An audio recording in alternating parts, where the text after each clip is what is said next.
সর্বপ্রথমে আমার জীবন সর্বস্ব আরাধ্য দেব দেবতা শ্রী শ্রী ঠাকুরকে জানাই আমার সহস্র কোটি প্রণাম।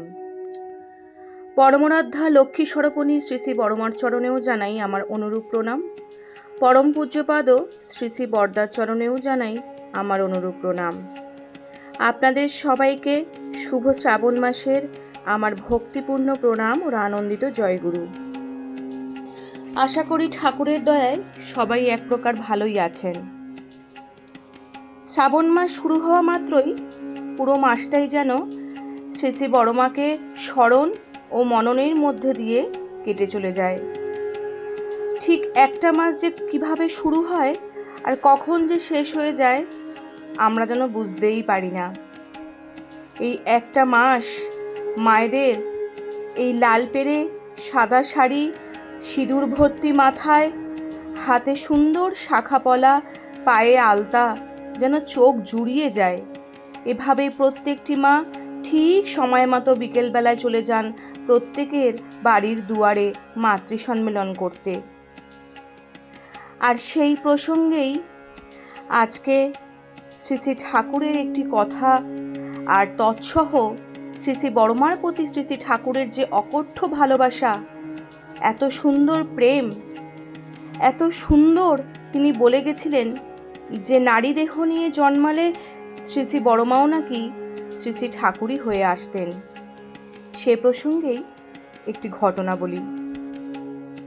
একটি দাদা তার ছেলে বউ অবাধ্য ও হৃদয়হীন বলে শ্রী শ্রী ঠাকুরকে জানালেন। তখন শ্রী শ্রী ঠাকুর বললেন, ওরা যদি তোমার প্রতি সশ্রদ্ধ হয়ে ওঠে তাহলেই এর প্রতিকার হয়। তা যতক্ষণ না হচ্ছে তুমি লাখ উপদেশ দিয়েও কিছুই করতে পারবে না। অবশ্য তাদের শ্রদ্ধা ভালোবাসার পরোয়া না রেখে তুমি যদি তোমার ইষ্টকে নিয়ে সক্রিয়ভাবে মত্ত থাকতে পারো এবং তারা যদি বোঝে যে তুমি এমন একটা ভূমিতে দাঁড়িয়েছ যেখানে তোমার অন্তর সতই ভরপুর, তাদের কাছে কোনো প্রত্যাশা পর্যন্ত রাখো না তুমি, একমাত্র তাদের মঙ্গল ছাড়া, অথচ তাদের সম্বন্ধে তোমার যা করণীয় তাও যদি হৃদ্য প্রসন্ন চিত্তে করে চলো, কোনো অনুযোগ বা অভিযোগ না করে, তখন তারা ধীরে ধীরে শায়েস্তা হয়ে যাবে। দুই দণ্ড তোমার সঙ্গ লাভ করবার জন্য, তোমার সেবা করার জন্য তারা লালায়িত হয়ে উঠবে। এটা ঠিক যেন দুনিয়া তেলা মাথায় তেল দিতেই ভালোবাসে। যখন তুমি ইষ্টকে নিয়ে মাতোহারা হয়ে আছো, কেউ তোমাকে শ্রদ্ধা, সম্মান বা তোয়াজ করলো বা না করলো সেদিকে চেয়ে দেখবার অবকাশ নেই। তখনই দেখবে তোমাকে শ্রদ্ধা ও মান্যতা দিতে সকলেই উঠে পড়ে লেগেছে। যখন তুমি নিজের পেটের ধান্দা ভুলে সকলের পেটের ধান্দায় ব্যস্ত হয়েছ, তখন তোমাকে কিছু খাওয়াতে পারলে, দিতে পারলে মানুষ যেন বর্তে যাচ্ছে। তাই বলে বীরভোগ্যা বসুন্ধরা। ইতিমধ্যেই সরজিৎদা কলকাতা থেকে এলেন। কফি, কড়াইশুঁটি, আপেল, দাড়িকের দোকানের নতুন গুড়ের সন্দেশ, ভালো দই ইত্যাদি নিয়ে। তাছাড়া শ্রী শ্রী ঠাকুরের জন্য ভালো শেভিং সোপ মানে দাড়ি কামানোর সাবান, মাথায় মাখার গন্ধ তেল ইত্যাদিও নিয়ে এসেছেন সাথে করে। শ্রী শ্রী ঠাকুর সরজিৎদাকে দেখে বেজায় খুশি। হাসি মুখে জিজ্ঞাসা করলেন, কি মাল আনছিস রে? সরজিৎদা এক এক করে উল্লেখ করলেন। শ্রী শ্রী ঠাকুর তখন উল্লসিত হয়ে বললেন, জব্বর কাম করেছিস, যা বড় বউয়ের কাছে শ্রী শ্রী বড়মার কাছে দিয়ে আয় গিয়ে। সরজিৎদা শ্রী শ্রী ঠাকুরকে প্রণাম করে জিনিসগুলি নিয়ে শ্রী শ্রী বড়মার কাছে গেলেন। ওখানে জিনিস দিয়ে আবার এসে শ্রী শ্রী ঠাকুরের কাছে তাসুর পাশে দাঁড়ালেন। শ্রী শ্রী ঠাকুর স্নেহমুগ্ধ দৃষ্টিতে বারবার সরজিৎদার দিকে তাকাচ্ছেন। মুখে তার করুণাদীপ্ত ঈষৎ হাসি, যে হাসির ছোঁয়ায় সকলেরই অন্তর যেন নির্মল ও নিষ্কলুষ হয়ে উঠেছে।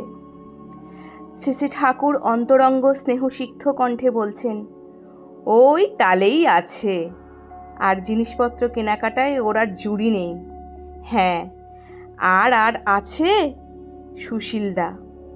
ওদের দুজনের টেস্ট মানে রুচি আলাদা। যাই কেনে তাই সহজ, সুন্দর, অথচ টেকসই, আবার ব্যয়বহুল্যও করে না। সুন্দর বলতে কি বোঝায় অনেকের সেই ধারণাই নেই। ক্লামজিলি গর্জিয়াস মানে জাবড়াভাবে জাঁকজমকপূর্ণ, যা অনেকে তাকেই সুন্দর মনে করে। এরকম বহু ভক্ত তাদের সমস্যার সমাধান নিয়ে শ্রী শ্রী ঠাকুরের কাছে আসতেন, বলতেন।